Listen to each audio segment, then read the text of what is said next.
नमस्कार दोस्तों, मैं Dharmendra Verma online study with DK में आपका बहुत बहुत स्वागत करता हूं। आज काफ़ी इंटरेस्टिंग वीडियो आपके सामने लेकर आया हूं। काफ़ी इंपॉर्टेंट प्रश्न लिए हैं जो कि राष्ट्रीय पाठचर्या रूपरेखा 2005 से आपको यहां पर मिलने वाले हैं, जिसे एक शॉर्टकट में एनसीएफ 2005 भी कहते हैं। और इसका पूरा नाम पूछे कि एनसीएफ 2005 का पूरा नाम क्या है, पूछा जाता है एग्जाम में, तो याद रखिएगा नेशनल करिकुलम फ्रेमवर्क, ये एनसीएफ का पूरा नाम है। तो आपको इसका नाम भी याद कर लेना है। हिंदी में इसे क्या कहते हैं, राष्ट्रीय पाठचर्या रूपरेखा 2005। इंग्लिश में इसे नेशनल करिकुलम फ्रेमवर्क कहते हैं 2005, और इसको शॉर्टकट में एनसीएफ 2005 कहते हैं। तो ये तीनों बातों का ध्यान आपको रखना है। वैसे तो आपको पता होगा, साथ में थोड़ी सी मैं आपको जानकारी दूंगा क्योंकि बाकी जानकारी आपको प्रश्नों के माध्यम से मिल जाएगी। तो सबसे पहले बात कर लेते हैं कि जो एनसीएफ 2005 है, इसका जो मुख्य सूत्र है वो क्या है। तो आपको पता होगा, शिक्षा बिना बोझ के, लर्निंग विदाउट बर्डन, इसका मुख्य सूत्र है। और इसका उद्देश्य की बात करें कि एनसीएफ 2005 का मुख्य उद्देश्य क्या होता है, तो ये बच्चों के स्कूली जीवन को बाहर के जीवन से जोड़ना होता है और साथ में जीवन एवं ज्ञान के मध्य की दूरी को कम करना होता है एनसीएफ 2005 का उद्देश्य। तो छोटी सी जानकारी थी जिसके बारे में आपको पता होना चाहिए। दोनों की दोनों इंपॉर्टेंट है, एग्जाम में पूछा जाता है, तो ये आपको ध्यान में रखना है। टोटल 72 मिलेंगे, आप 70 मान के चलिए, 2 एक्स्ट्रा में मेरी तरफ से दे रहा हूँ। तो टोटल 70 प्रश्न आपको इस वीडियो के माध्यम से देखने को मिलेंगे, तो आपको स्किप नहीं करना है। सबसे पहले आपको पहला प्रश्न शुरू होने से पहले 3 चीज़ करना है। सबसे पहले वीडियो को लाइक करना है, और जितने भी आपके पास में आपके दोस्त व जो कह सकते हैं कि ग्रुप बने हुए हैं व्हाट्सएप पे, टेलीग्राम पे, उन सब पे इस वीडियो को शेयर करना है। और जो भी इस वीडियो को देख रहे सभी को बिना चैनल को सब्सक्राइब करे नहीं जाना है, क्योंकि इसी प्रकार के इंटरेस्टिंग वीडियो आगे भी आपको मिलने वाले हैं। तो शुरू करते हैं। यहाँ पर आज का पहला प्रश्न है, देखिए 1 लाइनर है, ज़्यादा समय नहीं लगेगा और आपको अच्छे से याद कर लेना है, इसको समझना है। इससे जस्ट 1 या 2 दिन बाद आपको 70 प्रश्न या लगभग 80 प्रश्न और देखने को मिलेंगे। 70 से 80 प्रश्न जो आपको 4 उसमें विकल्प भी देखने को मिलेंगे, काफ़ी इंपॉर्टेंट रहेंगे। इससे हटके भी उसमें प्रश्न आएंगे, तो 1-2 दिन आपको वेट करना पड़ेगा जिसमें 4 विकल्प भी मिलेंगे। तो वहाँ पर आप आकलन भी कर पाएंगे कि आज के जो 70 प्रश्न है उसमें आप कितने नंबर के आपको याद रहे हैं। तो 1-2 दिन आप वेट करिएगा, आपको वो वीडियो भी जल्द ही मिल जाएगा। तो पहला प्रश्न है, किसकी अध्यक्षता में विद्वानों ने एनसीएफ 2005 तैयार किया है। तो यह प्रोफेसर यशपाल। काफ़ी इंपॉर्टेंट है, सरल है लेकिन इंपॉर्टेंट है। एनसीएफ 2005 ये किसकी अध्यक्षता में तैयार हुआ है, तो ये प्रोफेसर यशपाल की अध्यक्षता में तैयार हुआ है। देखिए यहाँ पर पूछा जाए कि एनसीएफ 2005 के निदेशक कौन थे, तो निदेशक कौन थे, प्रोफेसर कृष्ण कुमार। याद रखिएगा, एनसीएफ 2005 के निदेशक प्रोफेसर कृष्ण कुमार थे। एनसीएफ 2005 का मुख्य सूत्र कौन सा है, वह कब दिया गया। जैसा कि मैं आपको शुरू में ही बता चुका हूं कि इसका मुख्य सूत्र क्या है, शिक्षा बिना बोझ के, यानी लर्निंग विदाउट बर्डन। ये कब दिया गया था, 1993 में। सन यदि पूछे तो याद रखिएगा 1993 में दिया गया था। इस मंत्रालय की पहल पर प्रश्न कुछ इस प्रकार है, किस मंत्रालय की पहल पर एनसीएफ 2005 तैयार किया गया था। तो ये मानव संसाधन विकास मंत्रालय की पहल पर एनसीएफ 2005 को तैयार किया गया था। ये याद रखिएगा, काफ़ी इंपॉर्टेंट है। एनसीएफ 2005 का प्रारंभ रविंद्रनाथ टैगोर के किस निबंध से होता है। यहाँ पर देखिए 2 प्रश्न बन रहे हैं कि सभ्यता और प्रगति जो निबंध है ये किसके द्वारा लिखा गया है, तो ये रविंद्रनाथ टैगोर के द्वारा लिखा गया है। और दूसरा प्रश्न बन रहा है कि एनसीएफ 2005 का प्रारंभ रविंद्रनाथ टैगोर के किस निबंध से होता है, तो ये सभ्यता और प्रगति से होता है। राष्ट्रीय पाठचर्या की रूपरेखा 2005 के अनुसार एक शिक्षक की भूमिका कैसी होनी चाहिए। सर्वप्रथम आपको क्या ध्यान में रखना है, किसके अनुसार पूछा गया है, तो ये एनसीएफ 2005 के अनुसार पूछा गया, चाहे वो बाल विकास हो, पर्यावरण हो या फिर अन्य कोई सा भी सब्जेक्ट हो। आपको सबसे पहले प्रश्न को ध्यान से पढ़ना है ताकि आप उसको गलत ना करें, आपका 1 नंबर मिस ना हो। तो सबसे पहले आपको ध्यान देना है किसके अनुसार पूछा गया है, किसकी परिभाषा है, किसका कथन पूछा गया है, तब आप उसका राइट आंसर लगा सकते हैं। जब आप श्योर हो कि हाँ इसका आंसर ये हो, तो एक बार आपको जरूर प्रश्न को अच्छे से पढ़ लेना है, क्योंकि नेगेटिव प्रश्न भी पूछा जाता है और पॉजिटिव प्रश्न भी पूछा जाता है, और वहीं बच्चे अधिकतर गलती कर देते हैं। तो यहाँ पर एनसीएफ 2005 के अनुसार पूछा गया है कि एक शिक्षक की भूमिका कैसी होनी चाहिए, तो ये सुविधादाता के रूप में होनी चाहिए। एनसीएफ 2005 के अंतर्गत परीक्षा सुधारों में किस सुधार को सुझाया गया है। यहाँ पर देखिए एनसीएफ 2005 के बारे में हम बात करें तो इसी के अंतर्गत सारे प्रश्न आएंगे कि इसके अंतर्गत परीक्षा सुधारों में किस सुधार को सुझाया गया है। तो ये सामूहिक कार्य मूल्यांकन, साथ में सतत मूल्यांकन और साथ में खुली पुस्तक की परीक्षा मूल्यांकन, इन को सुधारों को सुझाया गया है 2005 एनसीएफ के अंतर्गत, याद रखिएगा एनसीएफ 2005 के अंतर्गत परीक्षा सुधारों में सामूहिक कार्य मूल्यांकन, सतत मूल्यांकन और खुली पुस्तक की परीक्षा मूल्यांकन को सुझाया गया है। तो इन तीनों को आपको याद कर लेना है। 8वां प्रश्न है एनसीएफ 2005 में किन शिक्षण सूत्रों के अधिकतम प्रयोग का सुझाव दिया है। यहाँ पर देखिए प्रश्न को फिर पढ़ लेते हैं। एनसीएफ 2005 में किन शिक्षण सूत्रों के अधिकतम प्रयोग को सुझाया गया है। तो ये ज्ञात से अज्ञात की ओर और मूर्त से अमूर्त की ओर, दोनों को ध्यान से आपको पढ़ना है और ध्यान में रखना है। ज्ञात से अज्ञात की ओर और मूर्त से अमूर्त की ओर, दोनों काफ़ी इंपॉर्टेंट है, एग्जाम में पूछे जाते हैं। एनसीएफ 2005 में बल दिया गया है, किस पर बल दिया गया है। तो ये शांति के लिए शिक्षा, याद रखिएगा एनसीएफ 2005 में शांति के लिए शिक्षा पर बल दिया गया है। एनसीएफ 2005 में बताया गया है कि क्या बताया गया है कि सपनों के भारत को धरातल पर उतारने की युक्ति बताई गई है एनसीएफ 2005 में। काफ़ी इंपॉर्टेंट, देखिए जो भी प्रश्न मैं आपको बता रहा हूँ सभी जो इंपॉर्टेंट है उन्हीं को लिया गया है, बाकी प्रश्नों को छोड़ दिया गया है। तो 11वां प्रश्न, प्रोफेसर यशपाल कमेटी का गठन कब हुआ। यहाँ पर देखिए ध्यान क्या देना है, यहाँ पर देखिए गठन पूछा गया है कि प्रोफेसर यशपाल कमेटी का गठन कब हुआ था। तो ये 1992 को हुआ था, 1992 में। अब जो समिति थी उसमें कुल कितने सदस्य थे, यशपाल समिति में कुल कितने सदस्य, तो याद रखिएगा काफ़ी इंपॉर्टेंट है, 38 सदस्य थे। यशपाल समिति में कुल 38 सदस्य थे। एनसीएफ 2005 का प्रमुख सूत्र क्या है, इसके बारे में आपको बता चुका हूं कि इसका जो मुख्य सूत्र होता है वो शिक्षा बिना बोझ की या फिर बिना भार के अधिगम, जिसे लर्निंग विदाउट बर्डन भी कहते हैं। इंग्लिश में इसका नाम क्या है, लर्निंग विदाउट बर्डन। यदि हिंदी में ना दे तो इंग्लिश में भी आपको पता होना चाहिए कि इसको क्या कहते हैं। करिकुलम किस भाषा का शब्द है, जैसा कि इसका पूरा नाम क्या है एनसीएफ का मैं आपको बता चुका हूं। तो यहाँ पर आपको बताना है कि जो करिकुलम है वो किस भाषा का शब्द है। तो ये लैटिन भाषा का शब्द है। बच्चों के लिए स्कूली बस्ते के बोझ से ज़्यादा बुरा है ना समझ पाने का बोझ, किसका कथन है। प्रश्न को एक बार फिर दोहरा लेते हैं, काफ़ी इंपॉर्टेंट है, आईएमपी प्रश्न है, ध्यान दीजिएगा। बच्चों के लिए स्कूली बस्ते के बोझ से ज़्यादा बुरा है ना समझ पाने का बोझ, यहाँ कथन किसका है। तो ये यशपाल समिति का कथन है। एनसीएफ 2005 के अनुसार बच्चों की गलतियां क्यों महत्वपूर्ण हैं। तो ये यहाँ समाधान को पहचानने में सहायता करता है। यदि बच्चे की, यहाँ पर देखिए एनसीएफ 2005 के अनुसार बच्चों की गलतियां क्यों महत्वपूर्ण है, क्योंकि यहाँ समाधान को पहचानने में सहायता करती है। विद्यालय शिक्षा का अब तक का नवीनतम राष्ट्रीय दस्तावेज कौन सा, यानी कि अब तक जो सुधार किया गया है वो किस में किया गया है। तो ये एनसीएफ 2005 में किया गया है और यही नवीनतम राष्ट्रीय दस्तावेज है, इसके बाद में कोई भी सुधार इसमें नहीं किया गया है। तो याद रखिएगा विद्यालय शिक्षा का अब तक का जो नवीन राष्ट्रीय दस्तावेज होगा वो एनसीएफ 2005 होगा। राष्ट्रीय पाठचर्या की रूपरेखा 2005 के अनुसार बच्चों के आकलन का सही तरीका क्या है। यहाँ पर देखिए 2005 के अनुसार पूछा गया है, तो ये है दैनिक गतिविधियाँ। याद रखिएगा एनसीएफ 2005 के अनुसार बच्चों के आकलन का जो सही तरीका होगा वो दैनिक गतिविधियाँ होगा। किसके अनुसार कलाकार या फिर शिक्षक के हाथ में यहाँ पाठ्यक्रम या फिर एक साधन है जिससे वहाँ पदार्थ को यहाँ पर छात्र माना गया है, पदार्थ को अपने आदर्श के अनुसार अपने स्टूडियो में चित्रित कर सके। ये किसका कथन है, काफ़ी इंपॉर्टेंट है, आईएमपी याद कर लीजिएगा। तो यह कथन किसका है, कनिंघम का है। इनका कहना है कि कलाकार या फिर शिक्षक के हाथ में यहाँ पाठ्यक्रम है जिससे वहाँ छात्र को अपने उद्देश्य के अनुसार अपने स्टूडियो या फिर विद्यालय में चित्रित कर सके। यहाँ किसका कथन होगा, कनिंघम का कथन होगा।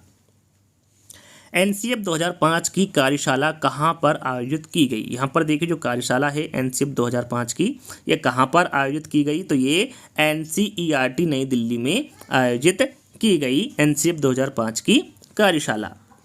शिक्षा बिना बोझ के जो एनसीएफ 2005 का प्रमुख स्रोत है या फिर प्रमुख सूत्र है, इसका अर्थ होता है, यहाँ पर देखिए इसका अर्थ भी आपको पता होना चाहिए कि इसका अर्थ क्या होता है।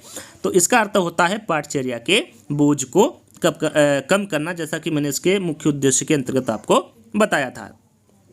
किसने कहा है कि, यहाँ पर देखिए प्रश्न में ही आंसर दे दिया गया, थोड़ा सा मिस हुआ है, ध्यान दीजिएगा। यहाँ पर लिखा हुआ है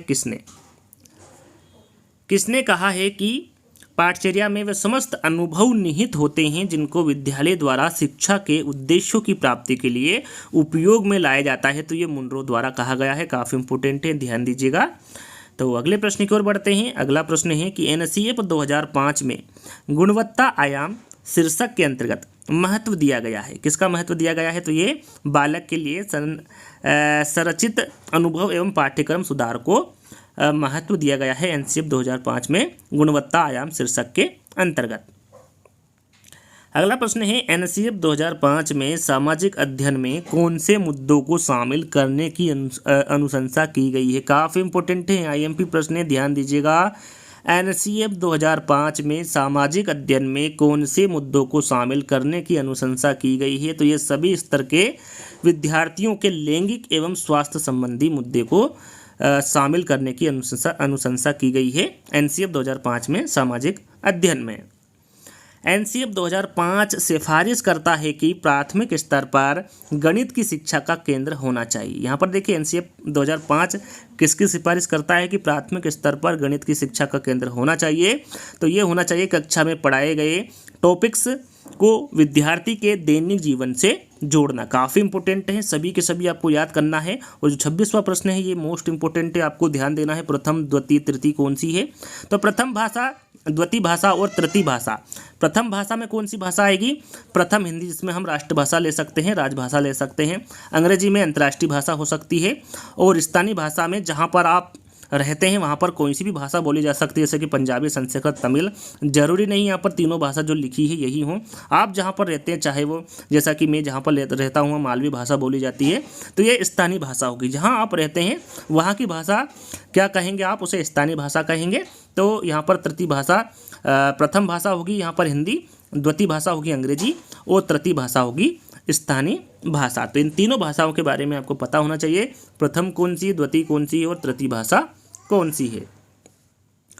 अगला प्रश्न है, एनसीएफ 2005 में सुझाव दिया गया है कि सूचना को क्या मानने से बचा जाए? तो जो सूचना है तो जिसे ज्ञान मानने से बचा जाए। याद रखिएगा, एनसीएफ 2005 में सुझाव दिया गया है कि जो सूचना है उसे ज्ञान मानने से बचा जाए।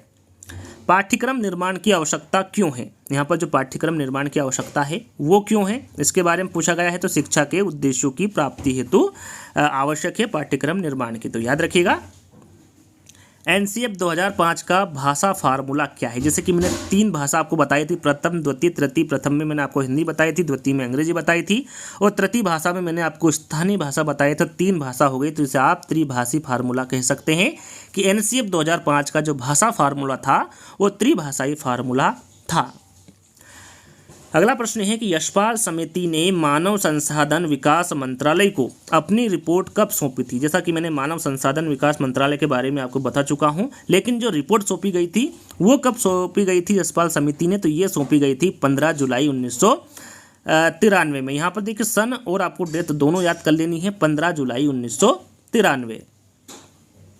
कला विषय को स्कूली शिक्षा के किस स्तर पर शामिल किए जाने पर बल देना चाहिए? प्रश्न को दोहरा लेते हैं। यहाँ पर कला विषय के बारे में पूछा गया है कि कला विषय को स्कूली शिक्षा के किस स्तर पर शामिल किए जाने पर बल देना चाहिए? तो ये प्राथमिक स्तर पर, पूर्व प्राथमिक स्तर पर, साथ में उच्च प्राथमिक स्तर पर शामिल किए जाने पर बल देना चाहिए कला विषय को स्कूली शिक्षा के। तो याद रखिएगा, काफ़ी इंपॉर्टेंट प्रश्न है।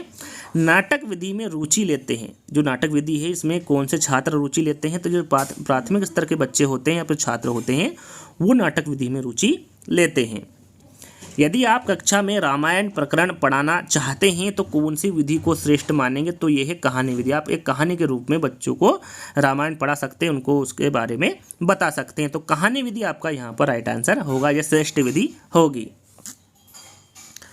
पढ़ाते समय चित्र दिखाने में सबसे महत्वपूर्ण लाभ है? तो यह है पाठ को समझाने में सहायक। पढ़ाते समय चित्र दिखाने में जो सबसे महत्वपूर्ण लाभ है, आप चित्र के माध्यम से बच्चों को पाठ को समझा सकते हैं। तो पाठ को समझाने में सहायक होता है। शिक्षा के क्षेत्र में पाठचर्या शब्दावली की ओर संकेत करता है। विद्यालय का संपूर्ण कार्यक्रम जिसमें प्रतिदिन अनुभव प्राप्त करते हैं। यशपाल समिति का अन्य नाम था। यहाँ पर देखिए यशपाल समिति का अन्य नाम पूछा जाता है एग्जाम में, तो आपको याद होना चाहिए, इसे राष्ट्रीय सलाहकार समिति के नाम से भी जाना जाता है यशपाल समिति को। कौन सी समिति ज्ञान विस्फोट की धारणा से जुड़ी हुई है? तो ये यशपाल समिति, याद रखिएगा, इंपॉर्टेंट प्रश्न है। कौन सी समिति है जो ज्ञान विस्फोट की धारणा से जुड़ी हुई है? तो वो है यशपाल समिति। भीड़भाड़ वाली कक्षाओं में किस अध्यापन की बात करनी निरर्थक है? तो यह है सृजनशीलता। देखिए यहाँ पर प्रश्न को ध्यान से पढ़ना है। भीड़भाड़ वाली कक्षाओं में किस अध्यापन की बात करनी निरर्थक है? तो वो है सृजनशीलता। याद रखिएगा प्रश्न में क्या पूछा गया है, तो उस पर आपको विशेष ध्यान देना है। किसके अनुसार पाठ्यक्रम का अभिप्राय उन सैद्धांतिक विषयों से नहीं है जो विद्यालयों में परंपरागत तरीके से पढ़ाए जाते हैं, बल्कि इनमें अनुभवों का एक समूह निहित है जिनको बालक कक्षा, पुस्तकालय, प्रयोगशाला, प्रार्थना सभा, कार्यशाला, खेल मैदान एवं छात्र अध्यापक के अनौपचारिक मेल मिलाप से प्राप्त करता है। यहाँ पर जो कथन दिया गया है या फिर यहाँ किसके द्वारा कहा गया है, तो ये माध्यमिक शिक्षा आयोग के द्वारा कहा गया कथन है। अगला प्रश्न है कि एनसीएफ 2005 में गणित की लंबी आकृति का मतलब क्या है? यहाँ पर देखिए जो गणित की लंबी आकृति है उसका मतलब पूछा गया है एनसीएफ 2005 में। तो इसका मतलब होता है एकता संकल्पना पर दूसरी संकल्पना बनाना। ये गणित की जो लंबी आकृति है उसका मतलब होता है एनसीएफ 2005 में। एनसीएफ 2005 की 5 मार्गदर्शक सिद्धांतों को कौन कौन से? यहाँ पर देखिए वैसे प्रश्न पूछा जाता है कि एनसीएफ 2005 के जो मार्गदर्शक सिद्धांत है वो कितने हैं, तो वो है 5। कौन कौन से हैं इसके बारे में आपको पता होना चाहिए। तो यहाँ पर आप देख सकते हैं बालकों की परीक्षा प्रणालियों को लचीलेपन से युक्त करना तथा कक्षागत गतिविधियों से जोड़ना, बालकों के संपूर्ण ज्ञान को विद्यालय या फिर पाठशाला के बाहरी जीवन से जोड़ना, बालकों की शिक्षण प्रक्रिया रटंत पद्धति से मुक्त होना चाहिए या होनी चाहिए, चहुमुखी विकास पर आधारित पाठ्य चर्चा हो, और 5वां है बालक में एक ऐसी अधिभावी पहचान का विकास हो जिसमें प्रजातांत्रिक राज्य व्यवस्था के अंतर्गत राष्ट्रीय समस्या शामिल हो। तो ये 5 पॉइंट आपको ध्यान में रखना है। अगला प्रश्न है कि एनसीएफ 2005 बल देती है, तो ये करके सीखने पर बल देती है। याद रखिएगा जो एनसीएफ 2005 है ये किस पर बल देगी? करके सीखने पर बल देगी। राष्ट्रीय पाठचर्या की रूपरेखा 2005 के अनुसार बच्चों की प्राथमिक स्तर पर भाषा का माध्यम होना चाहिए। तो ये मातृभाषा, यहाँ पर देखिए प्राथमिक स्तर पर पूछा गया है, तो आपका राइट आंसर क्या होगा? मातृभाषा होगा। राष्ट्रीय पाठचर्या की रूपरेखा 2005 के अनुसार कक्षा में एक शिक्षक की भूमिका कैसी होनी चाहिए? तो एक शिक्षक की भूमिका कैसी होनी चाहिए? एक उत्प्रेरक के रूप में। जैसा कि मैंने थोड़ी देर पहले भी आपको बताया था, तो विकल्प में क्या दिया गया है उसके अनुरूप आपको आंसर लगाना है। तो यहाँ पर एक उत्प्रेरक के रूप में राइट आंसर होगा। राष्ट्रीय पाठचर्या की रूपरेखा 2005 के अनुसार गणित शिक्षण का लक्ष्य होना चाहिए। तो ये अमूर्त चिंतन का निर्माण करना, साथ में तार्किक ढंग से सोचना एवं संचालित करने की योग्यता का विकास करना, ये एनसीएफ 2005 के अनुसार गणित शिक्षण का लक्ष्य होना चाहिए। एनसीएफ 2005 की संस्तुतियों के अनुसार कक्षा 1 कक्षा 2 के विद्यार्थियों के लिए मूल्यांकन का तरीका होना चाहिए। तो ये प्रेक्षण के आधार पर होना चाहिए। याद रखिएगा एनसीएफ 2005 की संस्तुतियों के अनुसार कक्षा 1 व कक्षा 2 के विद्यार्थियों के लिए जो मूल्यांकन का तरीका होना चाहिए वो प्रेक्षण के आधार पर होना चाहिए। ऑपरेशन ब्लैक बोर्ड परिणाम था, तो ये राष्ट्रीय शैक्षिक योजना का परिणाम था जो कि 1986 का है। याद रखिएगा ऑपरेशन ब्लैक बोर्ड राष्ट्रीय शैक्षिक योजना 1986 का परिणाम था। सामाजिक अध्ययन शिक्षण का राष्ट्रीय पाठ्यक्रम कब बनाया गया? तो ये 2005 में बनाया गया। याद रखिएगा सामाजिक अध्ययन शिक्षण का जो राष्ट्रीय पाठ्यक्रम बनाया गया था वो 2005 में बनाया गया था। प्रोफेसर यशपाल की अध्यक्षता में कौन सी समिति का गठन किया गया था? तो यह राष्ट्रीय संचालन समिति। याद रखिएगा प्रोफेसर यशपाल जी की अध्यक्षता में राष्ट्रीय संचालन समिति का गठन किया गया। एनसीएफ 2005 के अध्याय विद्यालय एवं कक्षा का वातावरण में बताया गया है। तो ये वातावरण के भौतिक एवं मनोवैज्ञानिक आयाम अधिगम को कैसे प्रभावित करते हैं ये बताया गया है। एनसीएफ 2005 के अध्याय विद्यालय एवं कक्षा का जो वातावरण होता है वो वातावरण के भौतिक एवं मनोवैज्ञानिक आयाम अधिगम को कैसे प्रभावित करता है ये बताया गया है। अगला प्रश्न है एनसीएफ 2005 में कला शिक्षा को विद्यालय में जोड़ने का उद्देश्य। यहाँ पर जोड़ने का उद्देश्य क्या है? सांस्कृतिक विरासत की प्रशंसा करना एवं छात्रों के व्यक्तित्व और मानसिक स्वास्थ्य को विकसित करना, ये एनसीएफ 2005 में कला शिक्षा को विद्यालय में जोड़ने का उद्देश्य है। राष्ट्रीय पाठचर्या की रूपरेखा 2005 किस सूझ के आधार पर पाठचर्या के बोझ को कम करने पर बल देती है? तो वो है शिक्षा बिना बोझ की। यहाँ ये प्रश्न में 4 से 5 बार आपको बता चुका हूँ, लेकिन प्रश्न थोड़ा सा हटके होता है, तो किसी भी प्रकार से प्रश्न पूछा जा सकता है। राष्ट्रीय पाठचर्या की रूपरेखा NCF 2005 किस सूझ के आधार पर पाठचर्या के बोझ को कम करने पर बल देती है? तो वो है शिक्षा बिना बोझ के। NCF 2005 में किस परीक्षा के संबंध में सुधार के लिए सुझाव दिए गए हैं? तो ये कक्षा 10वीं की परीक्षा ऐच्छिक हो, याद रखिएगा। NCF 2005 में जिस परीक्षा के संबंध में सुधार के लिए कहा गया है या फिर सुझाव दिया गया है वो है कक्षा जो 10वीं है वो ऐच्छिक हो, ऐसा सुझाव दिया गया है NCF 2005 में परीक्षा के संबंध में। अगला प्रश्न है कि यहाँ किसका कथन है कि यहाँ जानने के लिए अधिक उपयोगी है कि बहुत से गणित जानने की तुलना में गणित कैसे करें? तो ये है डेविड व्हीलर का कथन है। इनका कहना है कि यहाँ जानने के लिए कि अधिक उपयोगी है कि बहुत से गणित जानने की तुलना में गणित कैसे करें। यहाँ किसका कथन होगा? डेविड व्हीलर का कथन होगा। राष्ट्रीय पाठचर्या की रूपरेखा 2005 में किसकी समझ प्राप्त होती है? तो ये रचनावाद की, याद रखिएगा, काफ़ी इंपॉर्टेंट है। NCF 2005 में रचनावाद की समझ प्राप्त होती है। किसके अनुसार राष्ट्रीय पाठचर्या की रूपरेखा राष्ट्रीय शिक्षा प्रणाली को विकसित करने का एक साधन है तथा शैक्षिक घटकों के साथ साथ यहाँ भारत की भौगोलिक एवं सांस्कृतिक वातावरण की विविधता का उत्तरदायित्व निभाते हुए मूल्यों के सामान्य आधार निश्चित कर सके? तो ये राष्ट्रीय शिक्षा नीति 1986 के अनुसार। एक बार फिर पढ़ लेना है इस कथन को अच्छे से और याद कर लेना है। अगला प्रश्न है NCF 2005 के अनुसार मार्गदर्शन सिद्धांत में निहितार्थ है। तो ये ज्ञान को स्कूल के बाहर के जीवन से जोड़ना, ये NCF 2005 के अनुसार जो मार्गदर्शन सिद्धांत है उसमें निहितार्थ है, या फिर कह सकते हैं कि NCF 2005 का मुख्य उद्देश्य है। सामाजिक अध्ययन शिक्षण का राष्ट्रीय पाठ्यक्रम कब बनाया गया? तो ये 2005 में, याद रखिएगा। राष्ट्रीय अध्ययन शिक्षण का जो राष्ट्रीय पाठ्यक्रम बनाया गया था ये 2005 में बनाया गया था। NCF 2005 में गणित शिक्षण के बारे में बताया गया है कि गणित शिक्षण महत्वाकांक्षी, सुगमता और महत्वपूर्ण होना चाहिए। यहाँ महत्वाकांक्षी का मतलब क्या है? तो यहाँ पर महत्वाकांक्षी का मतलब पूछा गया है सिर्फ, तो इसका महत्व होता है गणित में उच्च उद्देश्य या फिर लक्ष्य की प्राप्ति, ये महत्वाकांक्षी का मतलब होता है।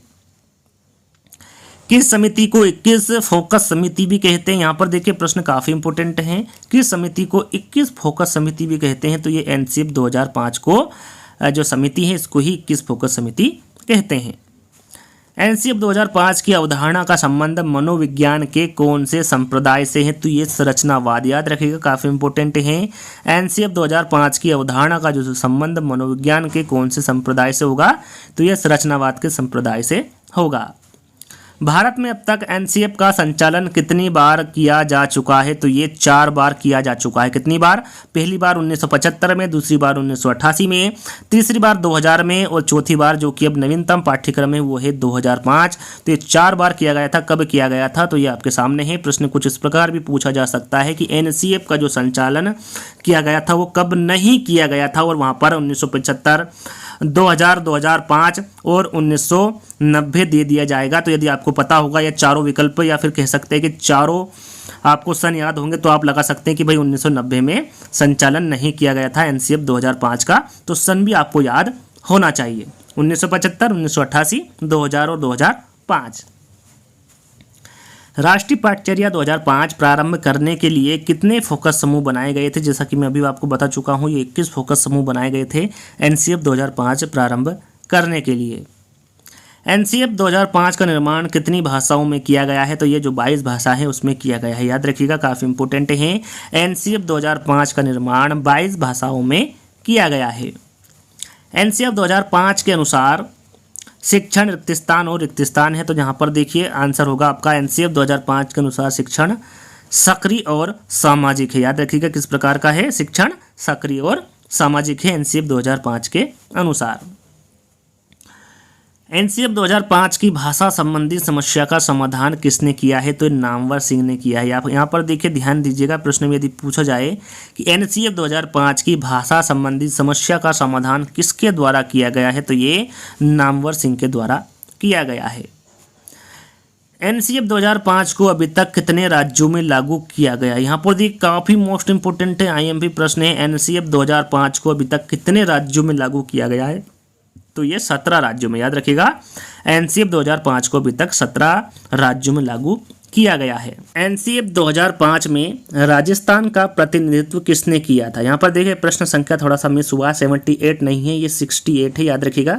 68 जो प्रश्न है वो यहाँ है कि एनसीएफ 2005 में राजस्थान का जो प्रतिनिधित्व किया था वो किसने किया था? इंपॉर्टेंट है, तो ये किया था राजेश धनखड़ ने, याद रखिएगा। एनसीएफ 2005 में राजस्थान का जो प्रतिनिधित्व किया गया था वो राजेश धनखड़ के द्वारा किया गया था। अगला प्रश्न है एनसीएफ 2005 के अनुसार जो पंचायती राज का मूल आधार कौन सा सिद्धांत है? काफ़ी इंपोर्टेंट है, आईएमपी है, प्रश्न को ध्यान से पढ़ना है। एनसीएफ 2005 के अनुसार पंचायती राज का मूल आधार कौन सा सिद्धांत है? तो वो है पूरकता का सिद्धांत। एनसीएफ 2005 के अध्यापक व विद्यार्थी का अनुपात क्या निर्धारित किया गया? यहाँ पर देखिए एनसीएफ 2005 के अनुसार पूछा गया है, तो अध्यापक का अनुपात होगा 1 और शिक्षार्थी का या फिर विद्यार्थी का होगा 30। एक अध्यापक पर कितने विद्यार्थी होंगे? 30 होंगे, यानी कि 1:30 का निर्धारण किया गया है एनसीएफ 2005 में अध्यापक और विद्यार्थी के लिए। जैसा कि मैंने आपको बताया था 72 प्रश्न मिलेंगे, तो यहाँ पर 71 प्रश्न हैं। यशपाल समिति के अनुसार प्राथमिक कक्षा के बालक के विद्यालय बस्ते का जो औसतन वजन होता है या फिर औसत वजन होता है वो कितना होता है? तो वो 4 किलो होता है, याद रखिएगा। यशपाल समिति के अनुसार जो प्राथमिक कक्षा के बालक होते हैं उसमें जो विद्यालय बस्ते का औसत वजन होता है वो 4 किलो का होता है।